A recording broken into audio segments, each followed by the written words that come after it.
This is a blog for Monday the 21st of September physical theatre session, and this is the first Thamesis Theatre workshop that we had, so I'm going to be talking about that and answering a few questions of what happened in the session. Okay, so we got warmed up with the company, which was Ellie and Ross, and it's really nice to be able to work with some people that are actually in the industry, so they can give us some pointers or actually, teach us and things like that. It's nice to be able to work with someone like that, not like Rachel, like Michael, or like that, because they are. It's just, yeah. So notes on ideas I tried out in the space during rehearsals and workshop. Where for the first part of the workshop we were stood in a line and got told to think of a chat-up line, go forward and then say it. So my chat-up line was, my friend thinks you're fit. My friend thinks you're well fit. I do too if you think I'm fit. And the reason why I chosen that, I'll explain later on in the video. So we had to go forward one by one, say it, and then go back.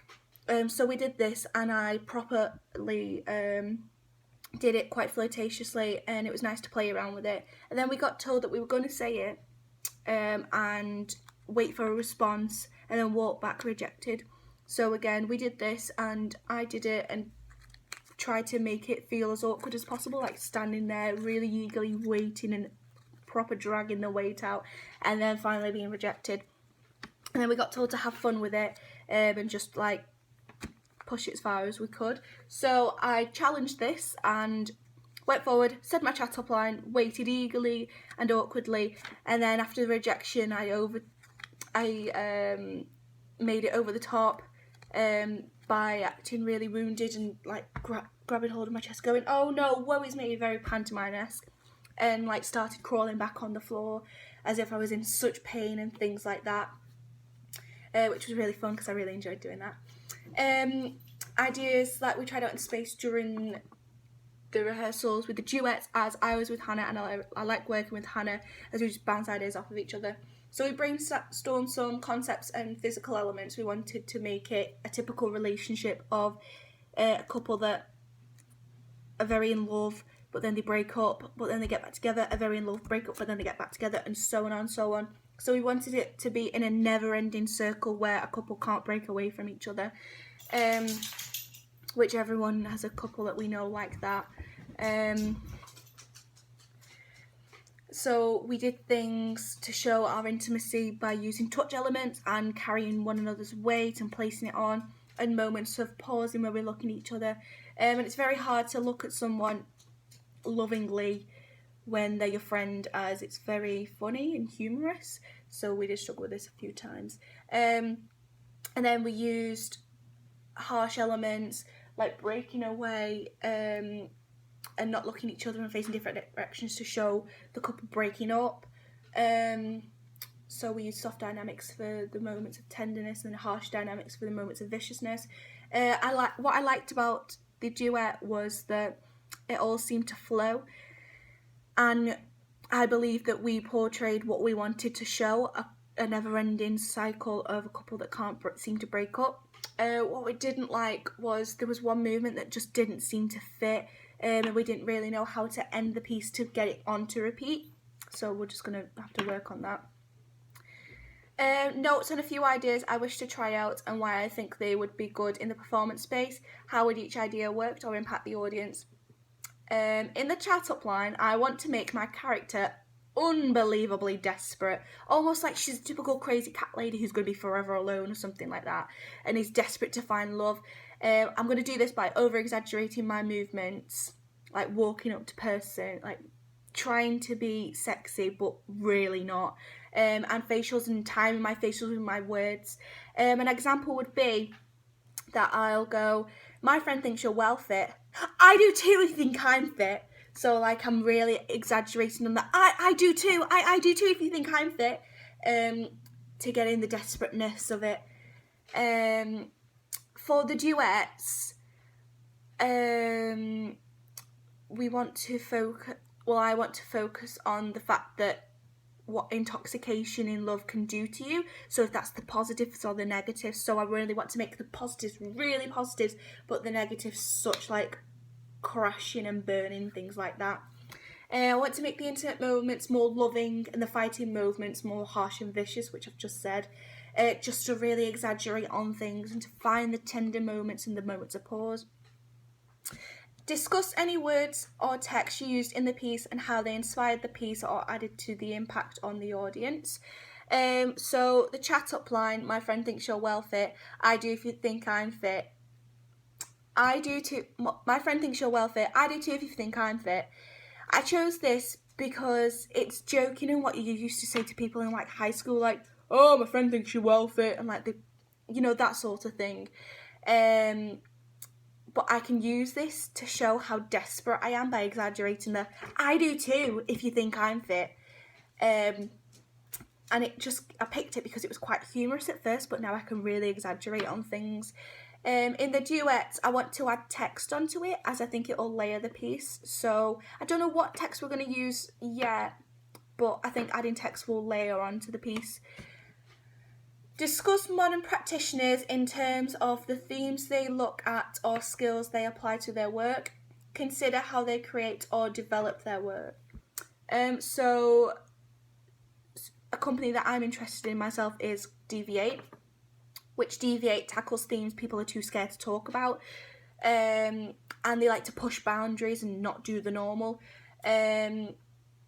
Like Lloyd Newson said, he doesn't want to produce dance because there's far too much pretty dance like ballets that just don't tackle anything. Or yeah, sure, there's a story about a nutcracker and a girl, yeah, and that's brilliant and la-di-da, but they're not tackling the real subjects of society today.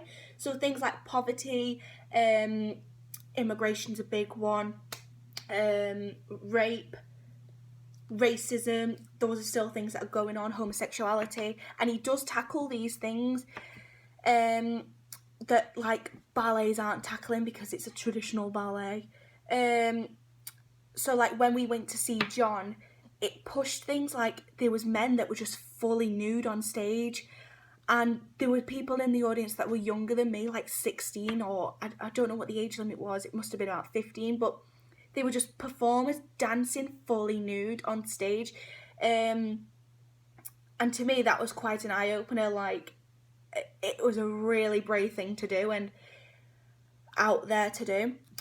I really like Deviate as I think they both entertain and educate. They entertain in the sense that, yeah, there's brilliant movement and like they'll make themselves into weird shapes, and I love that sort of thing. I love like contortion of the body and things like that.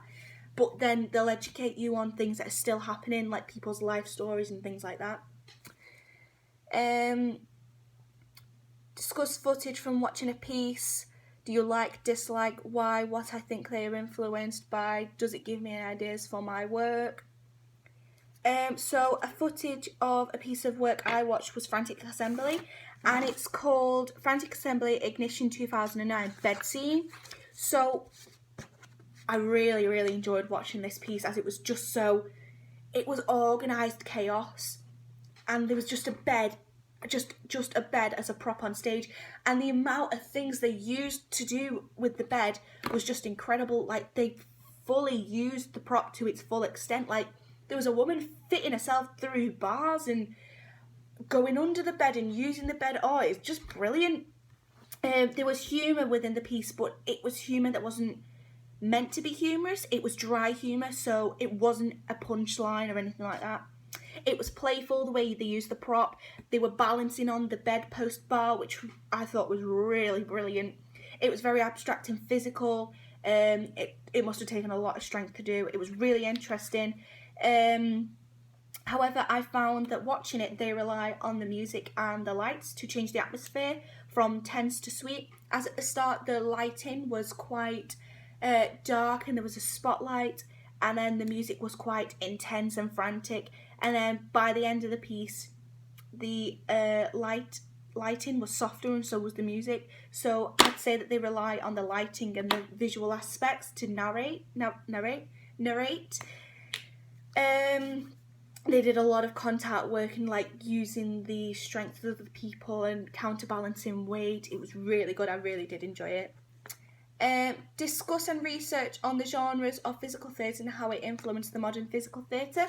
So one performance art that I've studied is commedia, which started in the 16th century in Italy, and it was one of the very first styles of theatre. They performed on temporary stages like wagons, so it was very much like poor theatre. That commedia would never have been performed in a theatre like Macbeth would have been, or Shakespeare would have been. Commedia was very exaggerated, and they wear masks, so you'd be able to tell the different characters. There were set characters in and always set storylines, so the same storyline would follow. They would wear masks, so they wouldn't be able to speak much. And it was very much like what panto is today, as it's very over the top and over exaggerated. I do think modern physical theatre and theatre is influenced by commedia, as because commedia uses the body to exaggerate movement, so you can see the character visually and not hear the character or understand the personality of character through their voice, which is what happens in pantomimes and in mime art. So they would be the modern version of the commedia, as pantomime is very over the top and exaggerated, which commedia is, and so is mime too. In mime, you don't use your voice. Brainstorm ideas for your Temesis piece, concepts and physical ideas. I believe the piece needs to be more physical and to push boundaries, as I think people are scared to. We could introduce more dialogue, as there isn't much dialogue, and we could create a storyline to go somewhere with it, narrative possibly, to get more messages, deeper underlining messages across. Consider movement, physical theatre, concepts such as spatial awareness, contact, relationship, strength, tempo, speed, facial expression, catch and fall in the levels. I think when we do the chat up lines and we're moving back, it's very hard to see where you are, so your spatial awareness is very important in this part of the performance. So we really need to focus fully on that and just trust where the back of the stage is. I think the relationship between the space and each person as performers is really good, because we're getting more to know each other and things like that.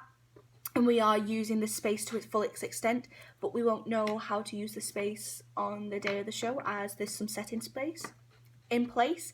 So we'll cross that bridge when we come to it.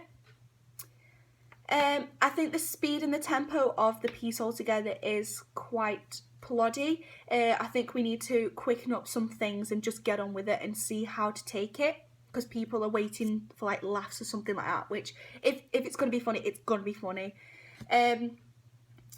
I think facial expressions are not quite there yet, as people are still not sure what to do. I know for myself that I'm still like, I don't really know what to show on this bit or what to feel. So I think that's just going to come the more we do it and the more we get on with it and the more we relax into it. And that concludes this vlog.